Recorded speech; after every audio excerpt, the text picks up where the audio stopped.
आंनि सना फिसा नन्दिनि खुसि बसुमतारिया बेसे गोजोन बिफानि गोरबोआव उन्दुलांदों।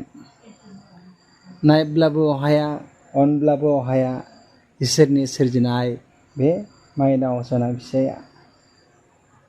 जों सानो सनाया जेबोखौनो मिथियाखै, नाथाय बियो दायो इसोरनि महर। जों जा सानो जा बुङो गासैखौ बियो बुजि मोनो। हायाखै बुंनो, हायाखै रायज्लायफानो, थेवब्लाबो बुजि मोनो। बेनिखायनो आं सना मामाखौ गोसो गोरबोजों अनो। देबा सना माइनाव कुथुमानसि, नोंनि बिफा जानो मोननाया, नों आंनि फिसा जानो मोननाया इसोरा लिरनाय।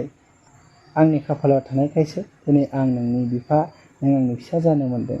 आरो बे बान्दोखौ आं आनान गसाइनि मुं लानानै जेरैबो फालिनो नाजागोन। आंनि फिसानि थाखाय बयबो आरज गाब, बयबो बोर हर। दे लोगोफोर, गोजोन्थों।